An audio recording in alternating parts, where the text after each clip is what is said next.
massive unintended consequence from publishing this book.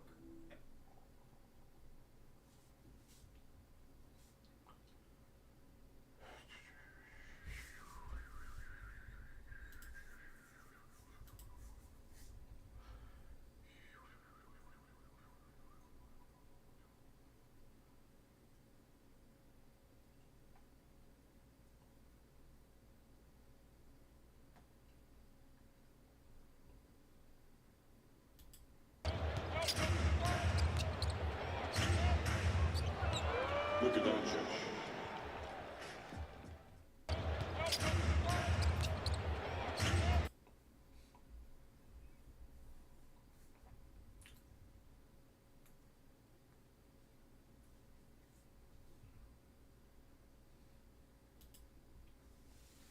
Ever since Eric was found dead in 2022, the police in Utah began painstakingly searching all of the electronic devices that the Richens owned and that Cody, Eric's business partner, owned, and basically they were just looking anywhere for some sign of communication between Eric and whoever had given him the lethal fentanyl dose. And at some point during the search of all these devices, the police found something very unusual.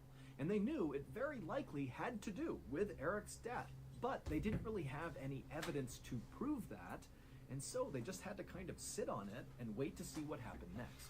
And what happened next was shortly after Corey published her grief book, it got all this media attention, and in turn, because of this attention, Eric's death, specifically the unsolved nature of his death, also got a lot of media attention. And eventually, several people seeing all this news about Eric's unsolved death reached out to police and said, you know what? He did not overdose on fentanyl. He was murdered, and I'm almost positive I know who did it.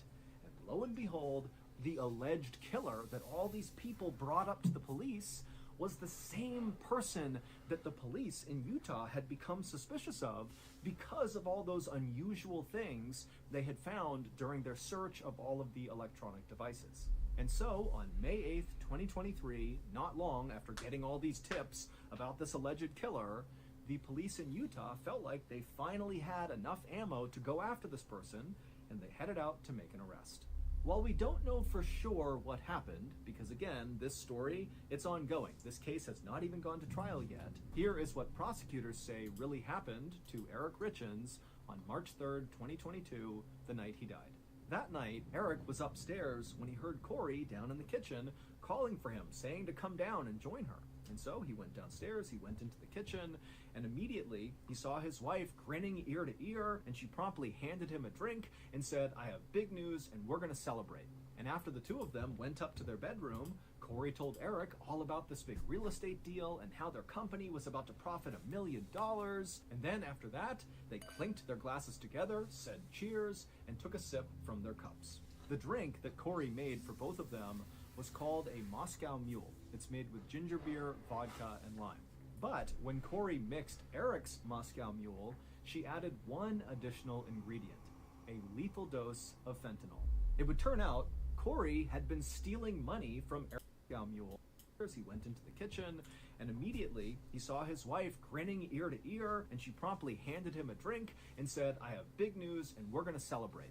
And after the two of them went up to their bedroom, Corey told Eric all about this big real estate deal and how their company was about to profit $1 million. And then after that, they clinked their glasses together, said cheers, and took a sip from their cups. The drink that Corey made for both of them was called a Moscow Mule. It's made with ginger beer, vodka, and lime. But when Corey mixed Eric's Moscow Mule, she added one additional ingredient, a lethal dose of fentanyl.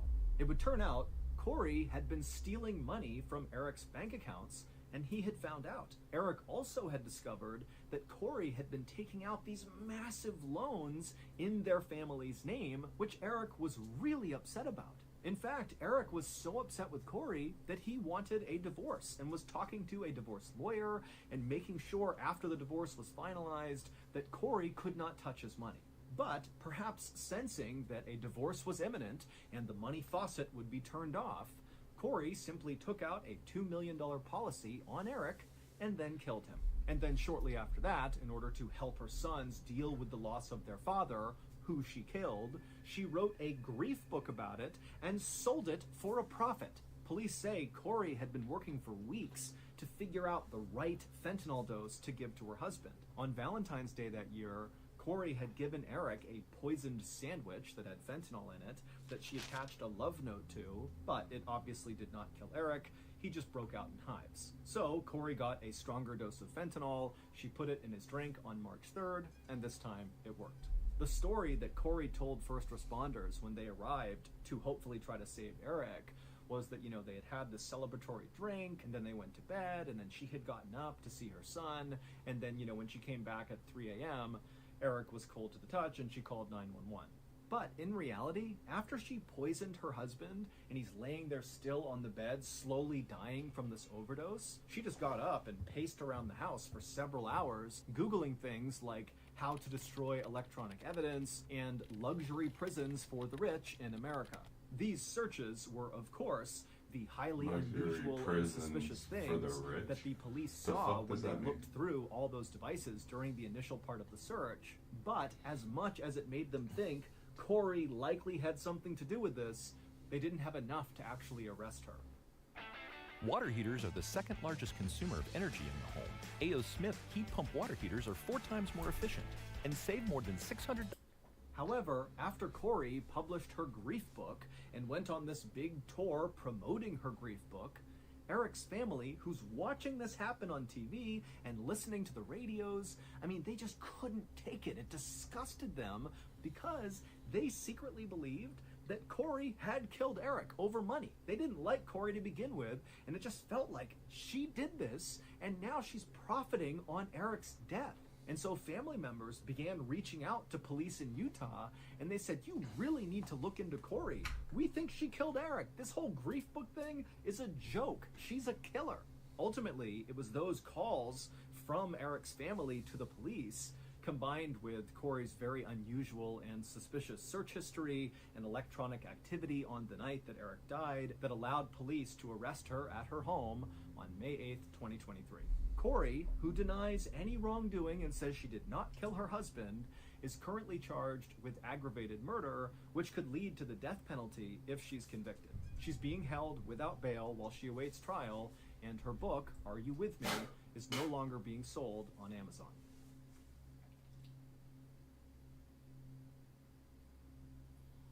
On June 8th, 1989, in Pikeville, Kentucky, a young woman stood outside on the second-floor balcony of a motel room, smoking a cigarette and staring down anxiously at the parking lot below. A few minutes later, a little Ford Tempo car pulled into the lot, and the driver got out and started walking towards the first floor of the motel. When the woman saw who the driver was, she instantly flicked her cigarette and began charging down the outside stairs 2 at a time to go cut the driver off. Moments later, the young woman and the driver would be inside of that little Ford Tempo car together, speeding down a dark mountain road, screaming at each other about what the heck they were going to do now. What happened that night inside of that little car after the driver had finally pulled over on that dark road would be so rare and so terrible that the FBI would actually report that it literally, in its entire history, had never seen a case like this before. So that's going to do it. If you got something out of today's story, be sure to check out our podcast called the Mr. Ballin Podcast, where we have literally hundreds more stories just like this one, many of which are exclusive to the podcast. Have you ever wondered not on what YouTube? happened? Again, it's called the Mr. Ballin Podcast, and it's available exclusively on Amazon Music. With a different production company, but neither of those two ventures while also trying to provide for her parents and her other siblings. And eventually, it became so difficult to find enough work to provide for all these people that City was forced to go abroad and look for work elsewhere outside of Indonesia, which meant she had to leave behind not only her parents and siblings, but also her son. Her son had to stay with her parents. City would ultimately find work as a masseuse in a hotel in Malaysia called the Flamingo. Now, City really did not like this work at all, but it paid well enough and she needed the money badly enough that she decided to just keep on doing it. Sometimes City, like a lot of the other girls that she worked with at the hotel, would daydream about being discovered as a model or a singer or an actress and getting taken away from this life to a life of luxury and wealth and leisure. But City never really expected that to happen. Next to City at the bar was her producer, whose name was James. And James had his arm around her, and he suddenly flashed her his cell phone, and he kind of pointed to the screen. And City looked at it, and she saw there was a text message from someone, but it was in a language that she didn't recognize. And she asked James, what is that? And James grinned at her and said, "This is my boss telling me that you are already a superstar in Korea." And when City heard this, she was totally embarrassed, but also really excited. City had met James about a month ago in January of 2017, when City and some of her friends from the hotel had decided to go out for the night.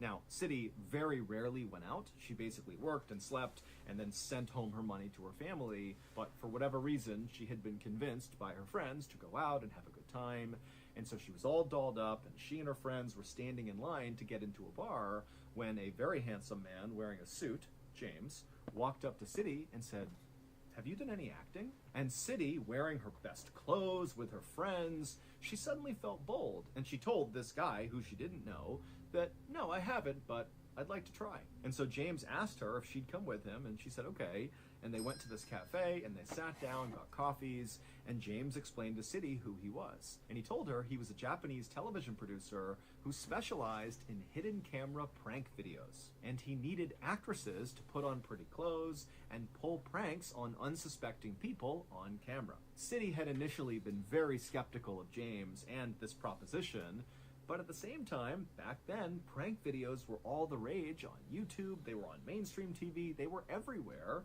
and City knew that, but she had never thought about being in one. She just sometimes liked to watch them. But James would tell her, "This is really easy work, and you'll get paid well for it." And so City had ultimately said, "Okay, yeah, I'll do it with you." And after she said yes, her life had been a whirlwind. No longer was she a masseuse at a hotel, but instead, she was like a celebrity, flying all over the country, filming all these prank videos, and James's bosses were so pumped, they kept messaging him, telling him how amazing she was, and how every video she was doing was outperforming anything they hoped it could do.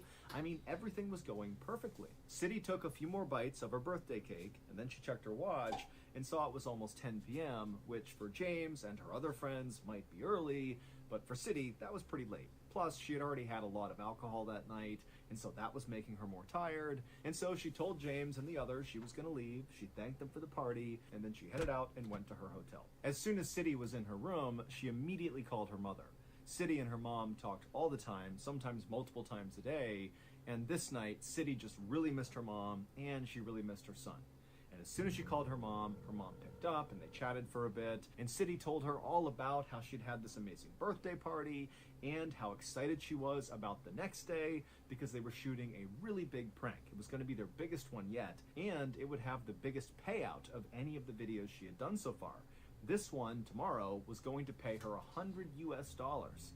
And City told her mom, "Don't worry, I'm sending all of it back home to you all." City's mother was so thankful and so excited for her daughter, and she said, "That's wonderful, get a good night's sleep, and I'll be thinking of you tomorrow." And after that, City talked to her son for a couple of seconds, and then they hung up, and City crawled into bed, she turned off the light, and she tried to sleep, but she couldn't. She was too excited about tomorrow's shoot. She and James had been talking about this particular prank for the last week, and they'd been rehearsing it over and over again, and now here she was on the precipice of actually doing it in real life.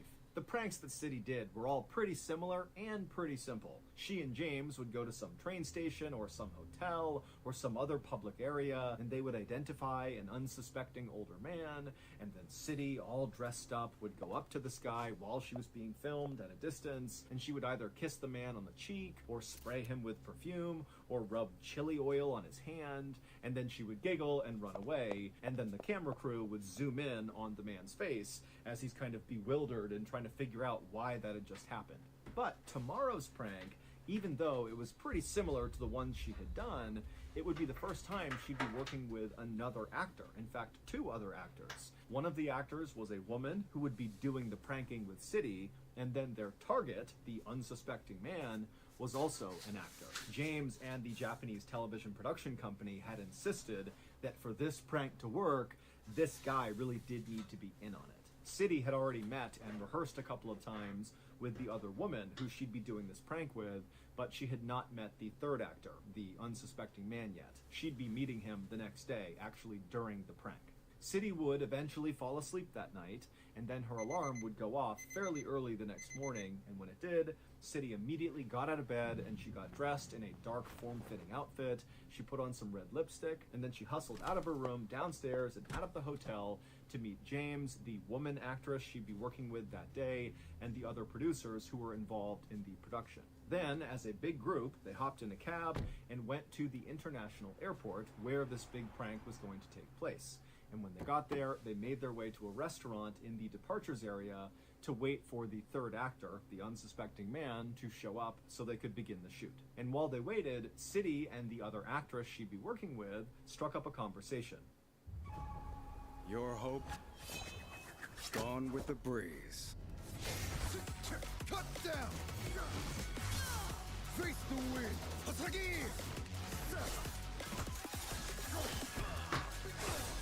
My path is beset by death. Walk with me. Fall to the wind. The other actress's name was Duan Thi Huang, and she was a 28-year-old woman from Vietnam. And just like City, she had come from a poor family, and she had gone abroad to find work to help support her family, and it was during this time that she was abroad that she was recruited to star in these prank videos. But unlike City, who daydreamed about maybe being a singer or a model or an actress or something someday, for Do-won, acting was the only thing she ever thought of. Her whole life, the only thing she ever wanted was to be an actress. In fact, Do-won had left school to pursue a career in show business. She had been on a show called Vietnam Idol, but unfortunately did not make it past the first round, and she had actually done a few other prank videos with a different production company, but neither of those two ventures had ever really panned out. It wasn't until she was recruited by James and his team to be a part of these videos that Do-won finally felt like she was on the right track. And as they talked, City couldn't help but feel like Do-won was just a little bit weird. She did like Do-won, she had no issues with her, but Do-won had chose to wear, for this big shoot today, a very childish outfit. Instead of wearing something similar to what City had on, which City imagined she would be, Do-won was wearing this weird childish looking t-shirt that just said LOL on it, and she was carrying around with her everywhere this huge oversized teddy bear. But City just chalked it up to, maybe James and the other producers told Do-won to dress this way, and that's why. The group took their time at breakfast inside at this restaurant, just waiting for this third actor to show up, and finally, at 9 a.m., so after an hour of just sitting there, one of the producers actually said, "Hey, there he is, right there." And so City and Do-won and James, they looked out into the very crowded area, and sure enough, where the producer was pointing was this guy who looked exactly like all of their other victims. He was this middle-aged, stocky guy carrying a briefcase who totally blended in with the hundreds of other people out there. And the producers told City and Do-won that it looked like this actor had already begun the scene. He was already heading over to the self-check-in kiosk, which was like the start of this prank. And so they told City and Do-won, like, go, start the prank. And so City grabbed the perfume that she was given to spray in this guy's face, and the producers rushed to rub this oil on Do-won's hands, along with give her a wet cloth, because that was what she was going to need for her side of this prank. And then City and Do-won stood up and began making their way out into the very crowded terminal. And as she walked, City couldn't help but feel very nervous, because she knew this was her big chance to show James and the other producers that she could work well with other actors, and that she could do a fairly complex prank. City and Do-won made their way right behind the third actor, and as he continued to punch the screen of the self-serve kiosk, the two women split up, just like they had rehearsed. City walked around the man and got on the backside of this kiosk, basically looking at the man who was looking down at the computer screen, and Do-won stayed where she was. And then Do-won looked up at City and nodded, which was the signal, at which point City rushed forward right in front of this guy, who looked up and acted surprised, and then Do-won ran up behind him and grabbed his face and rubbed her hands and that wet cloth all over his face, and then City, as soon as that was happening, sprayed the perfume on the guy's face as well, and then the two women kind of giggled and said sorry, and then walked away in separate directions. As City walked to the bathroom to wash the perfume off her hands, she was very conscious of the fact that she was still very likely being filmed, and so she checked her hair a couple of times and made sure her clothes were just right, and then she disappeared into the bathroom, she washed her hands, and then she looked up at the mirror and she smiled, because she knew she had nailed this prank, and she was going to be a star. After City had finished washing up, she left the bathroom and made her way over to the meetup point, kind of on the other side of the airport, where Do-won, James, and the other producers were going to meet up, but no one was there. And she thought that was weird because they had totally planned to meet at this point after the prank. But after a little while, City told herself that, maybe they had already headed down to the taxi waiting area, and that's where they are, and they're waiting for me. So City left the airport and went to the taxi waiting area, but when she got there, she found herself alone again. And so City would stand there looking around, waiting for about 15 minutes, and when still she didn't see anybody, she texted James and said, where are you? But she didn't get a response, and so feeling kind of annoyed, City finally just flagged down a taxi on her own, hopped in, and told the driver she just wanted to go back to her hotel. And then on the drive to the hotel, City started to get car sick and kind of nauseous, and she figured it didn't help that she had drank a bunch the night before, so she was still a little bit hungover, and at some point she actually had to tell the driver to pull over so she could vomit outside. And so finally, when City got back to her hotel and got back to her room, she felt so crappy and she was so upset with how everything was going that she didn't even bother to get undressed. She just jumped into her bed and fell asleep. City would sleep for several hours, and when she woke up again, she still felt totally hungover and gross, and she rolled over and checked her phone, expecting to see a message from James explaining why they had ditched her after the prank, but there was no messages or phone calls from anyone. And so City was totally annoyed and frustrated, but just couldn't deal with this right now. And so she put her phone down and fell asleep for the rest of the night. The next morning, when City woke up, she felt like a brand new person. She was not hungover anymore. She rolled over and grabbed her phone, again expecting to see a message from James or someone. There wasn't anything, and so she called James. But as soon as she called him, she could tell his phone was now off. And so suddenly, City thought to herself, wait a minute, did the prank go badly? Did I do something wrong? Is that why they're ignoring me? And then also City thought to herself, am I still gonna get paid for this prank? I told my family I was sending them $100 US. All day that day, City would sit on her bed in the hotel and call and text James, but James never got back to her. And City did not have the contact info for the other actors or the other producers, and so she was just totally stuck, not really sure what to do. And she just couldn't understand it. I mean, even if it had gone really badly, if she had blown that prank for some reason, she had spent the past 4 weeks with these people, specifically James, flying all over the country with him, going to dinners with him. He had thrown her a birthday party. They had all these long conversations about life. What could she have possibly done that would warrant this kind of treatment? And so by the end of that day, when still City had heard nothing, she just felt totally heartbroken and embarrassed and decided, you know what, I'm done with those people. Tomorrow, I'm going home to my family. And sure enough, the next day, City got up, she grabbed her things, she checked out of the hotel, she headed to the airport to fly back home. But as she was going through security, she heard all this commotion behind her, and she turned and she saw 6 heavily armed police officers sprinting in her direction. And so instinctively, City tried to get out of the way to let them run past her, but instead of the men running past her, they ran right up to her, grabbed her, flipped her around, and put her under arrest. And immediately, City's like, oh my goodness, this is what's been going on. They've been ghosting me for 2 days here because they were setting me up for another prank. I'm part of the prank now. James must be nearby filming, and they've sent these fake police officers to arrest me. And so this is all going to be on the show. And so feeling totally relieved, City began to laugh and said to one of the officers, oh, so this is a prank, huh? And the officer was like, no, this is real. You are under arrest. And when he told her what she was being arrested for, City nearly fainted. Here's what really happened during City's last big prank. After City and Do-won had run up on the third actor and Do-won rubbed that towel on his face and then City sprayed him with perfume, the two women had then disappeared into the crowd, and then the third actor just stood there staring blankly. And then he had kind of stumbled away from the kiosk over to a receptionist where he told her that he was feeling really dizzy. The receptionist could tell this guy definitely needed help. He was unsteady on his feet, his face was all wet, and he was speaking kind of frantically. And so she grabbed a few employees of the airport and they clustered around him and began walking him to the medical clinic that was in the airport. And as they escorted him to this clinic, the man began saying he was in so much pain, and he kept walking slower and slower. And then finally, when they actually got him inside this clinic, just a couple of minutes later, he was on the ground having a seizure. Immediately, the medical staff rushed to the man's aid, and they injected him with a medicine to stop the seizure, and then with the help of airport staff, they lifted him up, put him on a stretcher, and then rushed him to an ambulance that was supposed to take him to the hospital. But he would die on the way there. City and Do-won had no idea this had happened to the third actor after the prank. The two women had gone into separate bathrooms and then basically just missed each other. They came out staggered to the meeting point and they didn't see anyone. They both went down to the taxi waiting area thinking that's where everyone had gone.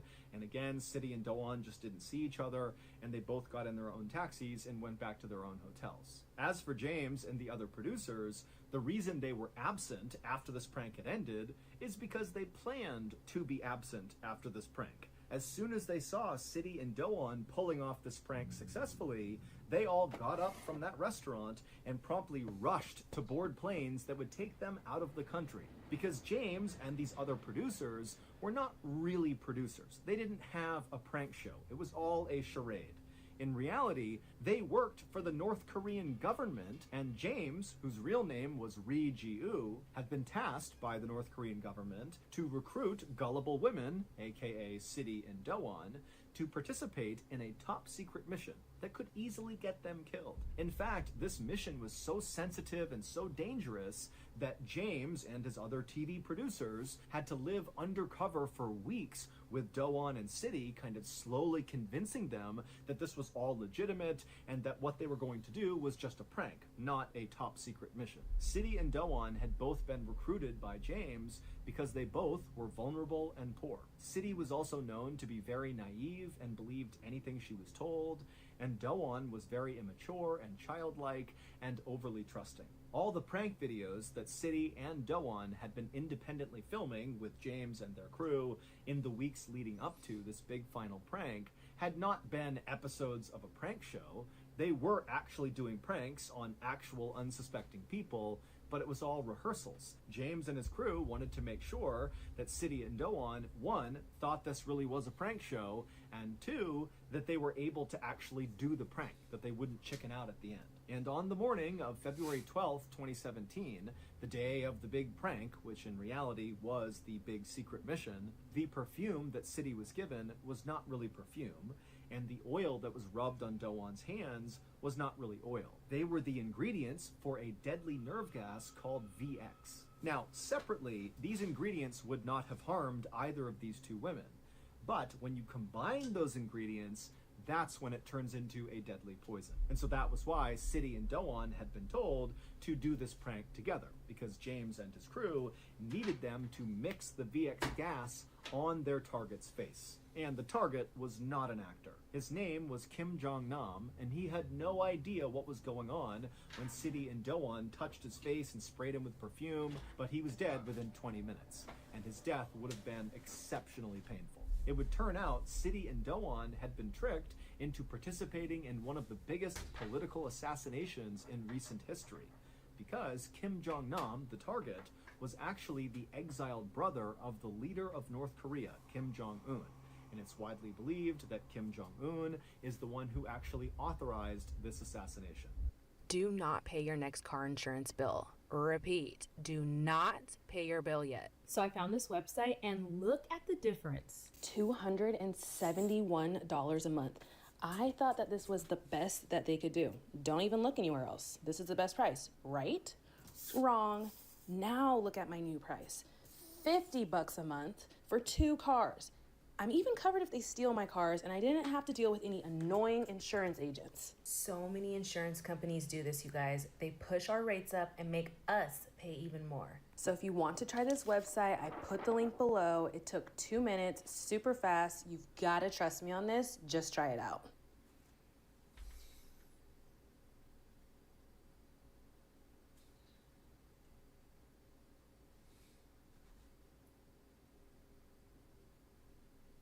Both City and Doan were initially charged with murder in Malaysia, which comes with an automatic death sentence, but those charges were quickly dropped when it was discovered that these two women were clearly victims as well. Surveillance video at the airport shows City and Doan handling the extremely deadly nerve agent ingredients so casually, and then after they pulled off their prank, which meant they now had VX gas on their hands, they casually were touching their hair and touching their clothes. It's obvious they have no idea what they're doing.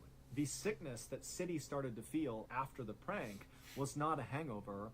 Those were symptoms of VX gas poisoning. It just wasn't enough to kill her. Neither James nor any of the other TV producers has ever been arrested, and to this day, North Korea still says they had nothing to do with this assassination. One November night in 2010, a 24-year-old woman named Jennifer walked downstairs into the living room of her parents' house to say goodnight to her mother.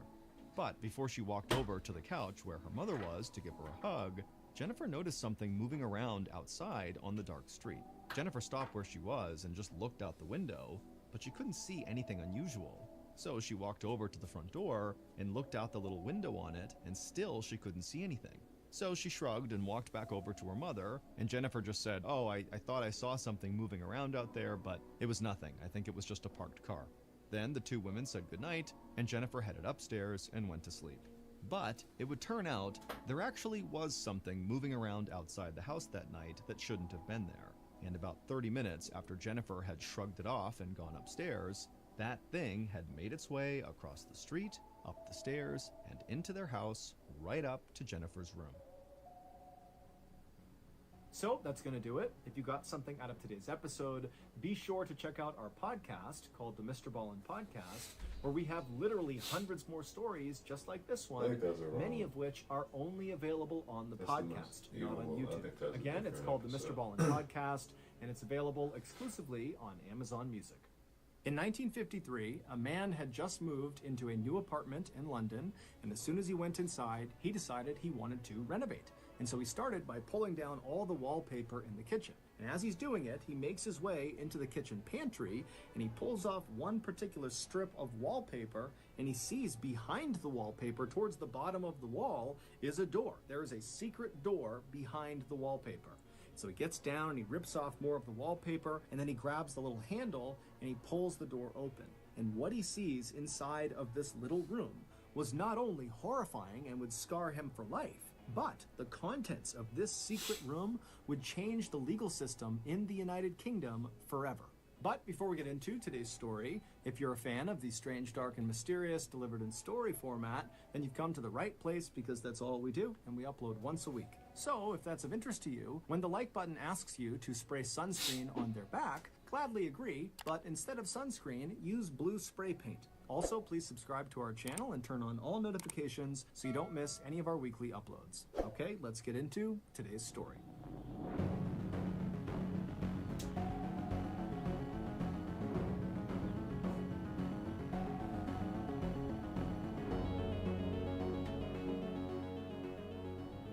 The crime that would eventually put Timothy Evans on death row was horrific, but when you take a look at Timothy Evans's past, it's not really a shocker that his life played out the way that it did. Before Timothy was even born in 1924 in the southern end of Wales, his father had abandoned him and his siblings and his mother. And because Timothy's mother made almost no money, when Timothy was born, he was effectively born into poverty. As a young child, Timothy really struggled to learn how to speak properly, and then in school, he just really struggled to keep up with his peers. To make matters worse, when Timothy was 8 years old, he contracted tuberculosis of the skin on the underside of his right foot. This condition is not necessarily fatal, but it causes these large, painful blisters that take a really long time to go away, even with treatment.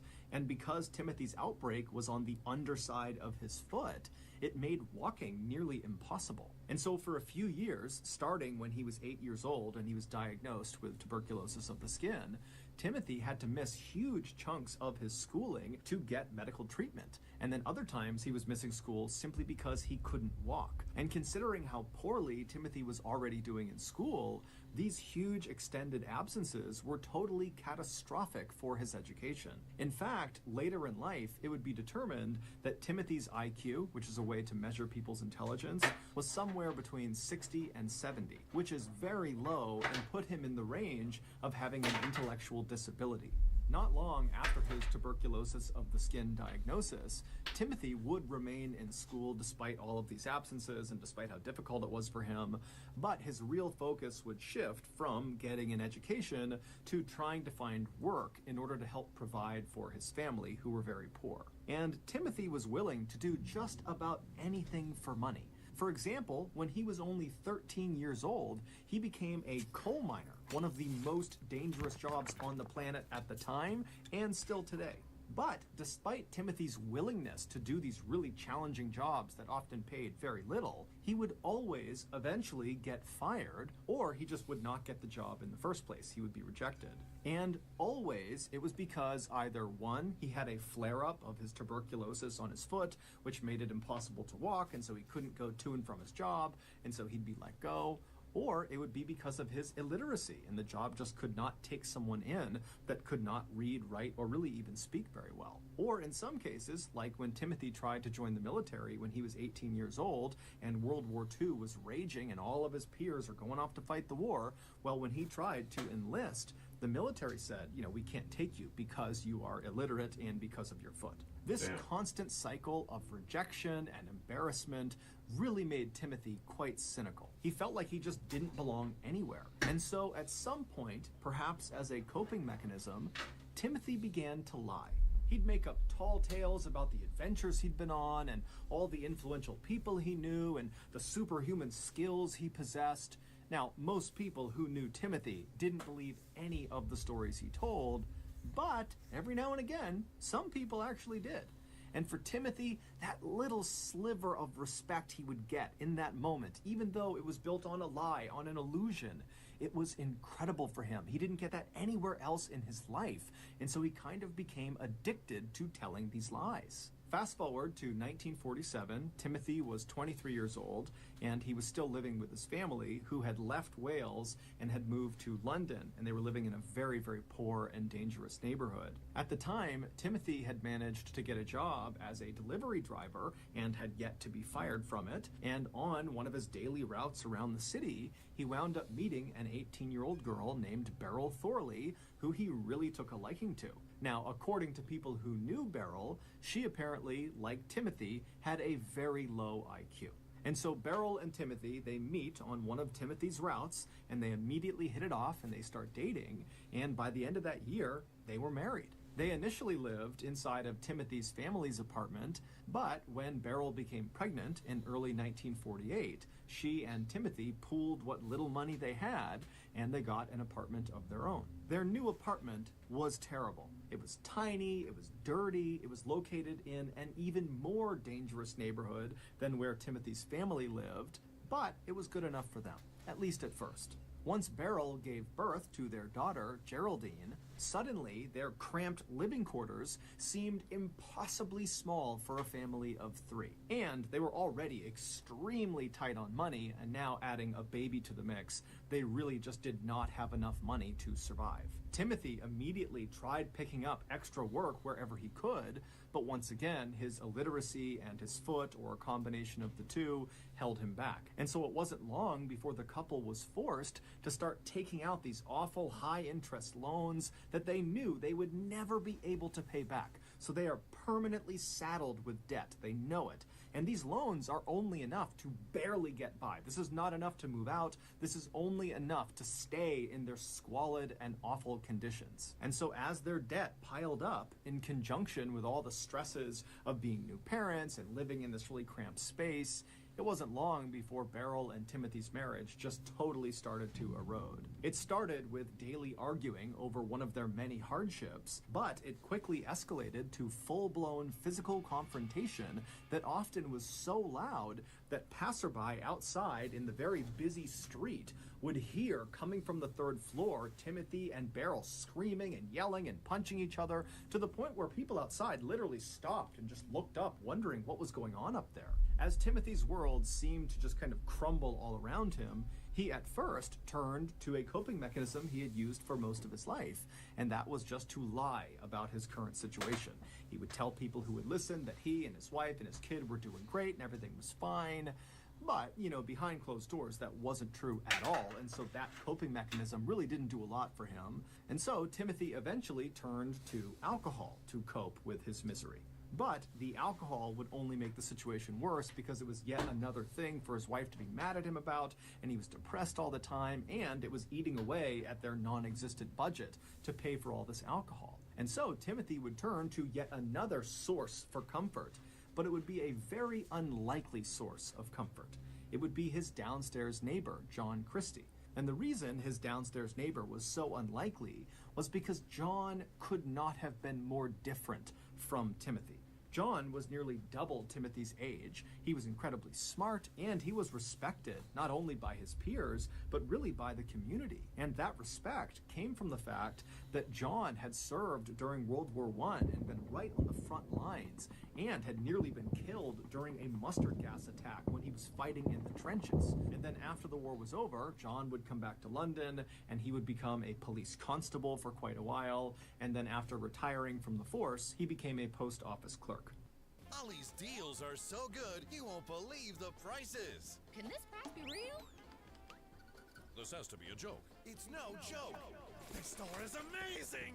You have to see it for yourself. Ollie's Bargain Outlet sells famous brand name merchandise at up to 70% off the fancy store prices. Bargains on housewares, toys, bed and bath, books, food, gifts, and so much more. Hurry in to get the deals now, because when they're gone, they're gone.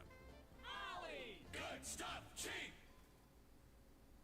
But despite John and Timothy's vast differences, there was one thing they had in common: marital problems. John and his wife Ethel had gotten married back in 1920, so 4 years before Timothy had even been born. But at some point early on in their marriage, the couple had split up. They didn't get divorced, but they separated, and they lived totally apart for a while. But in 1934, the couple would finally reconcile, and that's when they moved into the ground floor apartment of the apartment building that Timothy and Beryl would move into years later. So, years later, when John is sitting in his apartment and he can hear coming from the third floor, like everybody else in the general vicinity, the sound of Timothy and Beryl fighting like crazy up in their apartment, John decided, with his experience with reconciling with his wife, that he ought to reach out to that young man, Timothy, and offer him some advice, or at the very least, be a friendly sounding board. And so John would eventually strike up a conversation with Timothy one day when they were passing each other,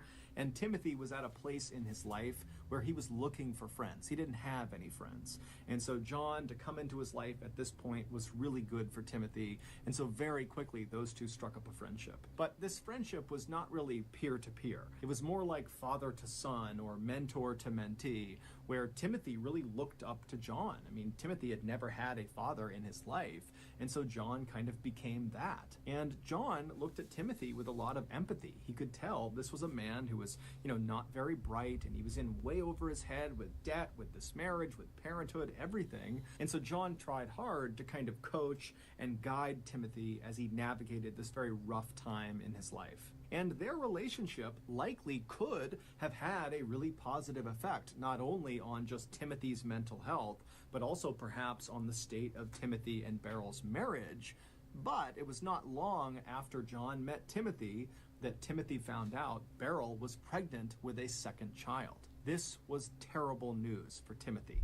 He knew They absolutely could not afford another child. As it was, they couldn't afford the current child they had. They couldn't afford anything. And in the United Kingdom, abortions were illegal, so there was no way to terminate this pregnancy. And so, totally desperate and terrified, Timothy turned to John for guidance. And John would later recall on the witness stand during Timothy's trial that, John did his best to try to console and comfort and tell Timothy that everything was going to be okay. You'll get another job. You'll take out another loan. It'll all work out.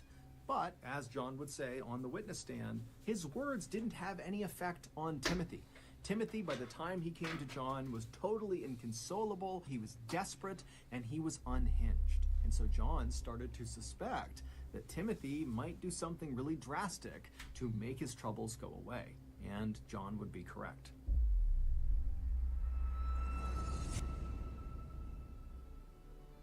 While you lay in bed at night and you're looking up at your plastic glow-in-the-dark stars that line your ceiling, do you ever pull the blankets up to your chin and snuggle down and secretly wish to yourself, man, if I could just one time see the world-famous traditional Chinese chime bell player Post Malone clack his bells live in concert just once, my life would be made. Or, if that's not you, maybe you're the type that walks around all day imagining what it would be like to up close and personal hear with your own ears the sweet melodies from world-renowned bassoonist Dave Matthews. But today, fantasy becomes reality with SeatGeek. SeatGeek is a ticketing app that makes buying tickets to these incredible exclusive events super easy. Just last week, using their sweet app, I snagged front row tickets to Celine Dion's special tuba and snare drum performance. But whatever you're into, whether it's music, sports, comedy, festivals, SeatGeek has the tickets. Also, SeatGeek wants you to get an excellent deal. So when you're on their app, if you see green dots, that means good deal. You see red dots, that means bad deal. And today, SeatGeek is offering a great deal to all of you. Use code MrBallin for $20 off tickets at SeatGeek. That's $20 off your first purchase with promo code MrBallin. Make sure you click the link in the description to download the app.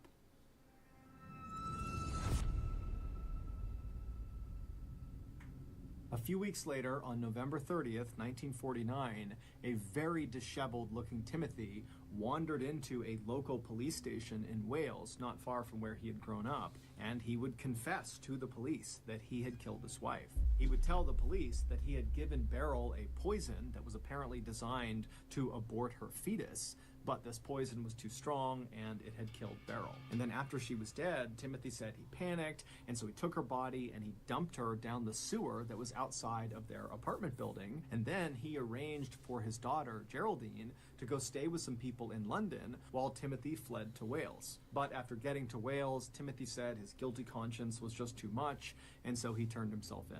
The police immediately arrested Timothy, and they brought him back to London, and then once he was in a cell in London, London detectives went out to Timothy's apartment building, and they went to the manhole cover that led down into the sewer that was right outside of the apartment building, and right away they noticed something odd. They were not able to get the lid off of the sewer. It was just too heavy. It would move, but one man couldn't do it.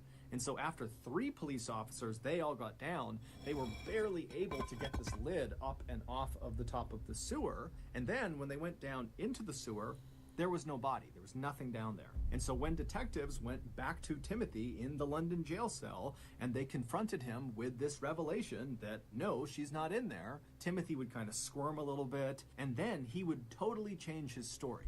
He would tell police that it was not he who gave Beryl this poison that ended up killing her. It was his friend and mentor and father-like figure in his life, John Christie. Timothy also told police that he left his daughter, Geraldine, in the care of John. Police are skeptical of Timothy, but because there's a child involved, they just immediately take his story at face value and they rush back to the apartment building and they knock on John's door, and John opens the door and he's standing there with his wife Ethel, and he's totally shocked at these accusations that have been lodged against him by who he thought was a very close friend of his. And John and Ethel would tell police that not only did they have no clue what happened to Beryl, but Geraldine had never been in their care. And so the police are immediately very concerned for Geraldine's well-being. You know, who has Geraldine? Where is she? But while they were there, they just did a thorough search of John and Ethel's property to make sure they weren't lying. And then after searching their property, there was nothing inside. But when police left John and Ethel's apartment and began searching the outside of the property, an area that they had briefly searched when they were there earlier, looking in the sewer, but now they're doing a much more thorough search. And during this thorough search, they find this shed that was located in the backyard of this big apartment building, and inside of this shed, wrapped in blankets, are the bodies of Beryl and her 13-month-old daughter, Geraldine. They had both been strangled to death. After processing the crime scene, the police went back to the jail where Timothy was being held, and they would tell him what they discovered at the property, and Timothy had a very muted response to it. And then when one of the detectives asked Timothy point blank, "Are you responsible for both your wife and your daughter's deaths?" Timothy would say yes. And then during a follow-on interrogation, Timothy would confess that he had been in a heated argument with his wife over money, and at some point during this fight, which got very physical, he strangled Beryl to death, and then 2 days later, he strangled his daughter to death, and then after dumping their bodies in that shed outside, he fled to Wales. Timothy would actually recant that final confession, but it really didn't matter because when he went to trial a little over a month later, the jury just did not believe that Timothy did not do it. And so very quickly, they convicted him of murder and they sentenced him to death. When you need comfort, bring out the Bob. Get ready with me as I go out for the first time in forever. I've got a content creation business, which LegalZoom's helping me register and start a trust for my kid. When you need a legal hand, turn to LegalZoom. Just 3 months after his conviction, so on March 9th, 1950, Timothy would find himself sitting inside of the so-called condemned suite at Pentonville Prison in London. He was shackled to this table with guards sitting on either side of him in this very small cell, and then right next to him was this wall that kind of ran down the side of the cell, and on the other side of that wall was the execution chamber. And so as Timothy would have been sitting at this table, suddenly the cell door that led into the holding area would have flung open. The execution team would have rushed in and grabbed Timothy and stood him up before he could run or fight back, and then before he knew it, he'd be pushed over to the door that went through that wall into the execution chamber. Once that door was open, Timothy only would have had maybe a couple of seconds to take in what he saw. And it would have been this pale green square room with a noose dangling down from the ceiling, and right below it was an obvious mechanical trap door. And off to the side of the room was a lever that the executioner would actually pull to open up that floor and send the prisoner falling down into the pit below. So Timothy, he would have taken this in just for a second. His heart would have been racing, and before long, he would have been standing on this trapdoor. The noose would have come down. They would have tightened it to his neck. A bag would have been placed over his head. All the guards would have pushed to the walls, and then before Timothy could even say or do anything, the lever was pulled, and he dropped down into a 12-foot deep brick-lined pit where he would dangle by his neck until he died. This gruesome ending should have been the end of an already very gruesome story, but it wasn't. Not even close. 3 years after Timothy's execution, a man named Beresford Brown moved into the same ground floor apartment that John Christie and Ethel had shared. John had moved out just a couple of days earlier. And so Beresford, he moves into this apartment. It's totally dirty. It's not well kept. And so Beresford decides that he's going to fix the place up. And the first thing he's going to do is he's going to tear down all of the old wallpaper in the kitchen and replace it. And so he goes into the kitchen, he starts tearing down the wallpaper, he makes his way into the kitchen pantry, he starts pulling the wallpaper down in there, and at some point when he pulls one strip of paper all the way to the ground, he sees towards the bottom of this wall inside of his pantry where there are no shelves over it, behind the wallpaper, there is obviously a door, just a small door. It almost looks like the entrance to a crawl space. And so Beresford is totally intrigued, why would there be this door behind the wallpaper in the pantry? And so he rips off the remaining wallpaper over this little door. He finds the handle and he forces it open, and what he sees inside of that little room would haunt him for the rest of his life. 3 years and 4 months earlier, when Timothy discovered that his wife Beryl was pregnant with their second child, Timothy really did go to his friend John for guidance. However, this is where the story takes a turn. When Tim came to John, who was medically trained from his time in the military, he would tell Tim, hey, I can perform an abortion on Beryl if you want me to. Timothy immediately thought this was a great idea. And so, totally relieved, thinking his problems are now all solved, he left John's apartment and ran upstairs to his own. He told Beryl about how John could perform this procedure for them. Did she want to do it? And Beryl said, yeah, let's do it. Now, we don't know exactly what happened next, but the running theory is that sometime in November of 1949, Beryl and Geraldine left their apartment on the 3rd floor and went down to the 1st floor, John's apartment, and when they got there, it was just John. John's wife Ethel, she was gone for the day. As for Timothy, he also was not present for this procedure, but he likely knew it was happening. So Beryl and Geraldine, they walk inside of John's apartment, and pretty quickly, Beryl finds a place, or maybe John finds a place to put Geraldine in the apartment where she's safe. And then John ushers Beryl over to this chair. It's like his makeshift medical chair, and he tells her to have a seat. So she sits down, and John goes over and gets this device. And now this device, it looks like a glass jar filled with clear liquid, and then poking out of either side of it are these black, thin, hollow tubes that come out and connect at this kind of makeshift mouthpiece. And so John, he walks over with this device, and he hands the mouthpiece portion of this device to Beryl, and he says, here, put this on your mouth and start breathing it in. There's a gas I produce that kind of numbs the pain as I do this procedure to you. And so Beryl did as she was told. She took this mouthpiece and she put it over her mouth and her nose, and she began breathing deeply. And as she did that, John grabbed a chemical and he began slowly pouring it into the glass jar where these tubes were coming out of. And as he did that, a white gas began to form above the liquid inside of the jar, and there was a cover over the top of this jar. So the gas was trapped inside of this jar, and as Beryl is taking these big breaths through those tubes, she's sucking that gas into her lungs. And very quickly, as she's breathing on this apparatus, she didn't start feeling numb, she just passed out completely. However, this was John's plan all along. That device he made her put on her face, that was only designed to make people pass out. It was not to numb any pain. John was not medically trained. He was not performing abortions out of his apartment. He was a serial killer. So with Beryl now unconscious in front of him, John did the same thing he did to the other 2 women he had lured into his trap and whose bodies were now buried in his backyard. He began having his way with Beryl. And at some point during this assault, Beryl woke up and began trying to fight off John, but he overpowered her and he strangled her to death. And then after she was dead, John just walked into the other room where Geraldine was, and he used a shirt tie and he wrapped it around Geraldine's neck and he strangled her to death. And then after that, he put the mother and daughter together in some sheets and he put them out in the shed in the backyard. Later, when Timothy came to John's apartment to see how the procedure had gone on his wife, John would tell Timothy that, sorry, it didn't work out and your wife is dead. Don't worry, I'll look after your daughter and make sure she's taken care of. You need to flee London and go to Wales now. And so Timothy, without really asking any questions, would do as he was told, and he would flee to Wales. But a little while later, when he tried to check in with John about how his daughter was doing, because he had no idea where she was or who she was with, John would just not let Timothy see her.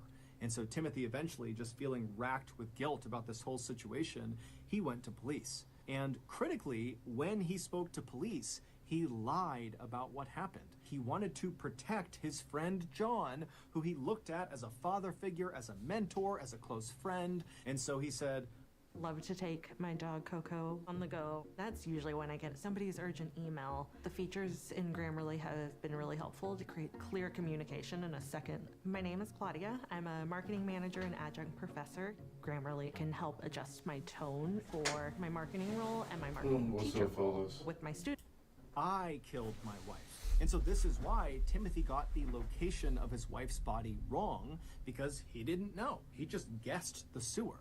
And so that explains why when they got over to the sewer, not only was it empty, but it seemed totally impossible that anybody could have lifted this manhole cover on their own. It was too heavy. Then, after police discovered Beryl and Geraldine's body, and they went back to the London jail and told Timothy, that was the first time he found out what had happened to his daughter. Because to that point, Tim really did believe that John had just been taking care of Geraldine, or John had handed off his child to somebody else who was taking care of Geraldine. But either way, Geraldine was okay. So he's just been told she's not okay, she's dead as well. His whole family is gone.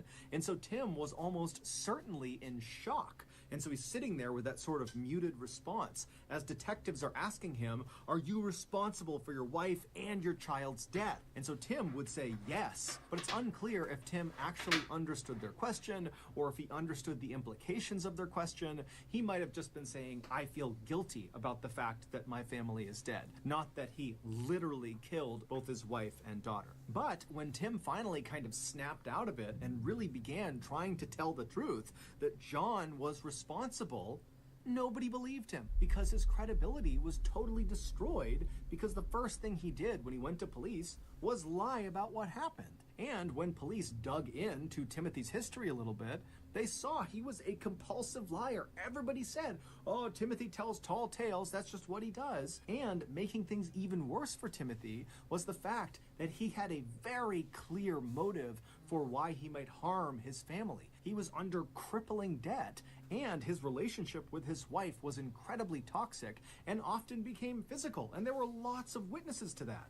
During Timothy's trial, despite the fact that Timothy and his lawyers tried everything they could to point the finger at John Christie, saying, no, he's the guy responsible, because John was constantly on the witness stand and had this impeccable resume as this war hero and this police constable, and he was well respected and he was well spoken and he was smart, the jury completely believed him. He was the epitome of credible, whereas Timothy was the opposite. And so it was largely John, the real killer's testimony that actually put Timothy, the innocent man, on death row. Also, the police totally botched the investigation from the beginning because the police went into the investigation already completely convinced that Timothy was guilty. This was an open and shut case, and us gathering evidence and doing all this didn't really matter because Timothy was the guy. And so because the police were so focused on Timothy, they were blind to really obvious things all around them. For example, during their several searches of the apartment complex, both inside and out, a dog ran into the backyard and actually dug up one of the skeletons from one of those two women that John had killed years earlier and buried out there. And so a human skull and a human leg bone were visible outside as police are walking around. John was able to grab the skull and chuck it next door into a burned out building, but the leg bone was literally propped up against the side of the backyard in plain view. Nobody caught it. The police are also believed to have coerced Timothy into signing his final confession, where he says, I not only killed my wife, but I also killed my daughter. There's even some speculation that the police literally signed it for him, that they forged the entire document. And so Timothy gets hauled off and executed. Meanwhile, John, the real killer, just keeps on killing. He would murder at least 4 more women, including his wife, Ethel, using the same technique, the gas machine followed by strangulation. And it was during the time that he killed these last 4 victims that we know about that John became increasingly turned on by death itself. And so that was why he stuffed his wife's body right underneath the floorboards in his kitchen, and he stuffed those other 3 women inside of that tiny little room behind that secret door in the pantry, so that all day long as he was in his apartment, it constantly smelled of decomposing flesh. After Beresford Brown opened that secret door in the kitchen pantry and discovered those 3 women's bodies smashed inside of there, he would tell the police, and then 10 days later, on March 31st, 1953, John Christie would be found and arrested. He would confess to killing all 8 victims, but the police only had enough evidence to charge him with 1 murder, and that was the murder of his wife, Ethel. But he was found guilty of that, and it was enough to warrant a death sentence. On July 15th of that year, at about 9 a.m., John Christie found himself sitting in the same condemned suite at Pentonville Prison that Timothy Evans had been sitting in 3.5 years earlier. Then, moments later, the door behind John opened up. The same execution team that killed Timothy Evans came inside, they grabbed John, they hoisted him up, they moved him over to the door that led into the execution chamber. The door flung open and John got his first look at the gallows. They rushed him over to the middle of the room, they pulled the noose down, tied it tight around his neck, they put the bag down over his head, all the guards stepped to the side, and then right as the executioner is about to pull down the lever, Jean, out of the blue, says, "Wait, my nose itches." To which the executioner just said, "It won't bother you for long," and then he pulled the switch. Due in large part to the massive injustice in this case, where an obviously innocent man was carted off and executed, the UK would suspend the death penalty in 1965, and then in 1969 they would abolish it entirely. Between those two dates, in 1966, Timothy would receive a posthumous pardon for the murder of his family, meaning he is officially an innocent man.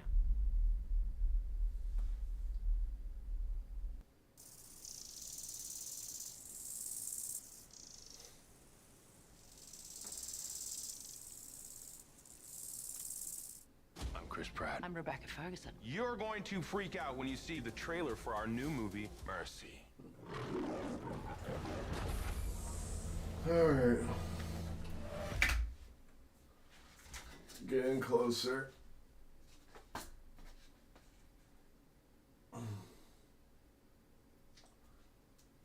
Might not look like a lot, but it's a fucking lot. 5 faces. 5. I don't know if I thought this was a good idea. I need a magnifying glass.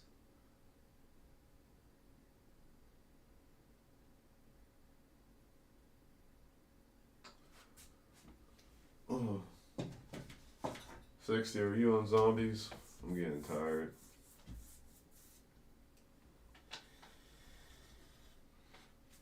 I should have got a coffee.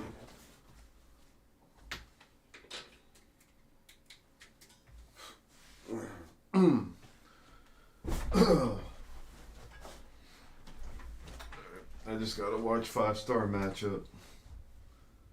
GG's YouTube stream.